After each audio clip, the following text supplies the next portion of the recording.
The other 4 buttons here, in the Secura model, you get this extra view button. This will activate your 360 view monitor for the car. You've got your parking sensors, your front and rear sensors in your Secura model here. And then you can see you've got your lane keep assistance. This is how you can turn it off and back on again. And then you've also got your iStop button, which is the engine stop-start system. Once you've gone in the car, all you got to do to start it up, put your foot on the brake and press your start-stop button here. And this will bring everything into life.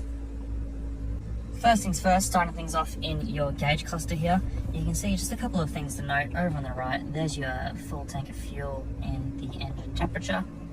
In the middle, on your digital cluster, you've got your traffic sign recognition system up on the top left there. Over on the right, you've got your distance to empty and also the car's odometer. And directly ahead of you, you've got the active driving display. Moving from the gauge cluster into the steering wheel area, you can see on the left over here, you've got all your media. You've got your volume controls just here, your arrows to switch between your different songs and radio stations, and the info button here. When you press this, changes between different modes on your cluster here. So you've got your trip A and your trip B computer. You've got a screen just here for all of the cruise control. Cruise control buttons being on the side of the steering wheel here. So you've got your 3 different modes in the Acura. You've got your normal adaptive radar cruise control, your speed limiter, and then you've got your cruising and traffic support. Doesn't matter which one you press, you'll notice when I press it, you get your different modes which come up on the screen just here. Now when you're using your 2 cruise control modes, you've got the button down below here.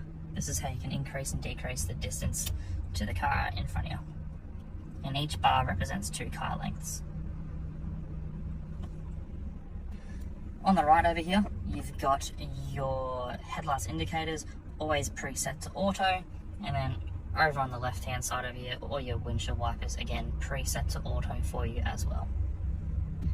Coming from the steering wheel, just down to your air conditioner system here, in the Acura model, you do have a few extra buttons than the other greys. You've got your heated steering wheel button just up the top here. And you've also got down the bottom there your ventilated seat buttons as well. So you've got your cooled air, and you've also got your seat warmers built into the car as well. Below the air conditioning unit as well, don't forget you do have a wireless phone charger in the Touring models and above. All you do is you place your phone on the charging pad when the doors are closed, and your white blinking light will turn green. That's how you know that your phone is charging. The alternative to charging your phone as well is obviously with your phone cord. In the brand new CX-5, you do have your USB Type-C connectors, and in the back, in the middle seat just there, you've got USB Type-A. Down in your center console area, just a couple of things to make note. You do have your My Drive. Inside the Secura model, which is the all drive, you do get a sport mode, normal mode, and an off-road mode in all drive variants. Down here you do have the command dial, which operates your entertainment screen up on the dash. Simple to use. With your big dial just here, you just rotate it left and right, and that'll go between your different menus, and when you need to select something, you just press the middle of it and that'll select. Down around the dial as well, you can see here you've got your back button. This will take you back to your previous screen. Up the top here, you've got 3 shortcut buttons. So this button on the right here, this will take you directly to your navigation. The one in the middle, back to your home screen. And the one on the top left up here will take you straight to your entertainment menu.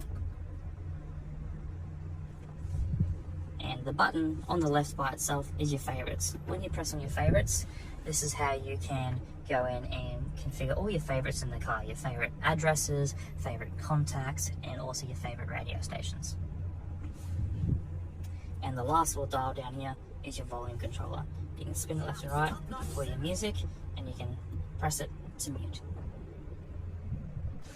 Moving on to the entertainment screen, as mentioned earlier, it's all controlled with the dial as shown previously. These are your 5 main menus on the home screen here. From top to bottom, pressing on information, just press the middle of the dial. Information is how you can monitor your fuel efficiency and the vehicle status of the car. So vehicle efficiency monitor, you can monitor your different fuel economy screens. Vehicle status monitor is how you can monitor when your next services and your important maintenance details. The next menu on the home screen is your entertainment option. You can also quickly get to the entertainment screen by pressing the music button down where the dial is as well. This will bring open what your current entertainment is at this point in time. As we can see, it's just on your FM radio. You can see just on the left hand side of the screen, just where it says menu. This is how you can select into your menu, and you can go between your different menus here. So you have your source list. This is how you can switch between FM, AM, digital radio, and your Bluetooth. And you've also got where you can store your favorite radio stations, the station list, which always presets for you depending what region you're in. And you can see you've got your tuner controls and manual tuning. Tuner controls is how you can get the car to automatically seek for the local stations, and manual tuning is how you can also manually put in the stations yourself. The next menu on the home screen here, as you can see, is the communication menu. So this is how you connect up for your Bluetooth and the brand new wireless Apple CarPlay and Android Auto. To connect your phone to the car and also for the wireless Apple CarPlay, you're going to click on the middle option just there, which is communication. Select connect, and on the phone you go into your settings, click on Bluetooth, and then your phone should come up onto the screen just like this. After you select your phone, you'll get a prompt come up on your cellular device just like this. You hit pair, you can press allow to synchronize your contacts to the car, and then you just wait for the car to connect on up. When it gets to the screen here that says connecting Apple CarPlay, on your phone you'll get another prompt. Just press use CarPlay and select always enable. Now every time this phone connects to this car via Bluetooth, the Apple CarPlay will come up automatically.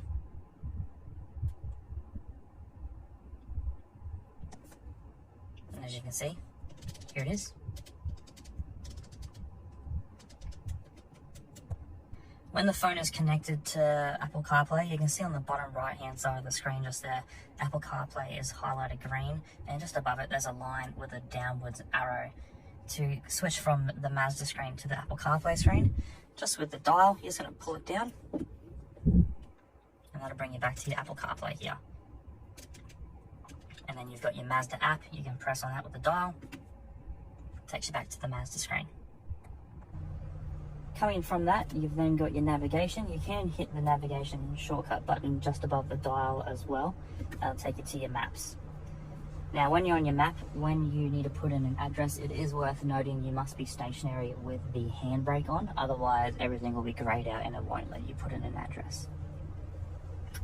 Same as the entertainment menu before, you've got your little menu option just here. Press on for your menu, and then this is your navigation menu here. So, where to? You can put in your address via the dial. You can enter your place or address. Next option, you see that it's grayed out as cancel route. That's how you can obviously cancel your route if you need to change it. Next option just there, your points of interest and your favorites. So your points of interest here, as you can see, home and work are empty. You can obviously memorize those in your own time. And you can see your points of interest like your fuel, food, and your banks and other categories.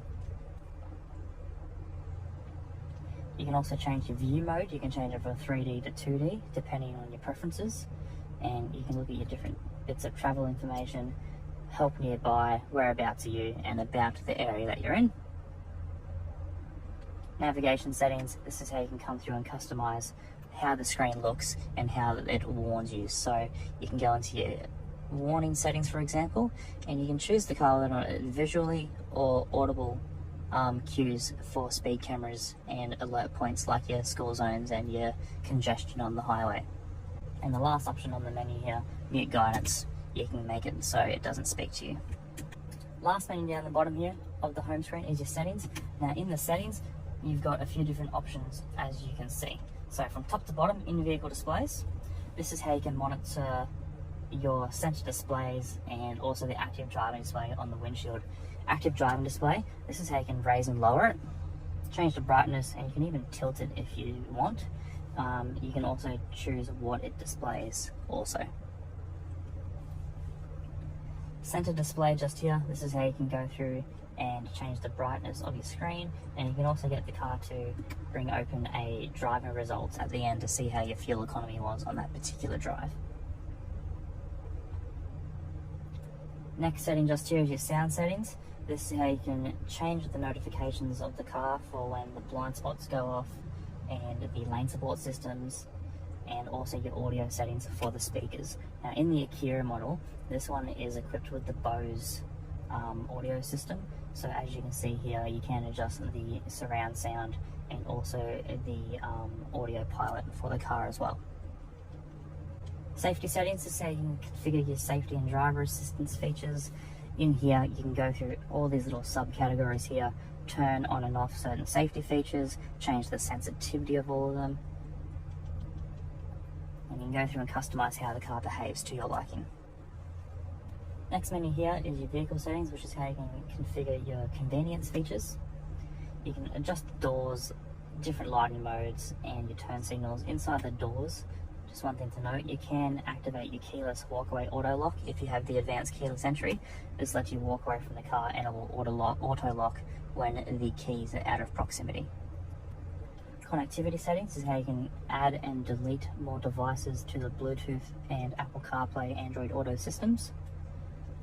And your system settings is how you can configure your time, language, and other general settings. All CX-5 models are equipped with a reversing camera. However, in the Akira model, you are equipped with the 360 view monitor, as I mentioned earlier. So when you put the car into reverse, this is your 360 view monitor here, and when you turn the steering wheel, the lines do move with the steering wheel. On the normal reversing cameras, it's just a static line. When you move from reverse down to drive, the car will automatically switch it to your front camera system while keeping the 360 view monitor on the left as well. Just remember, as mentioned earlier, over on the right where your view button is, when you press this, it goes between your 3 different viewing modes. So you've got your normal mode, a widescreen mode, and a parallel mode. And when you're in reverse, you've got a default view and a widescreen view as well. And finally, this is your handbrake down below here. Now with the handbrake, same as the engine, to activate it, your foot must be on the brake. All you do is you push it down, that will disable the handbrake. And when you lift it up, it activates it. And then you also get the handbrake symbol in your cluster as well. The button below your handbrake here is your auto hold button. When you have this activated, this will stop the car from rolling when you're on a standstill, which means you don't need to keep your foot on the brake. When you need to move, just accelerate and the car will release all by itself. First thing to note on the seat here, there are your electric adjustments for the seat, and don't forget you've got your 2 memory buttons as well. When you get the seat where you like it, when the engine's turned on, all you do is hit the set button, and then you press 1 or 2 to memorize it to that button. And also remember, you can change the setting as many times as you need.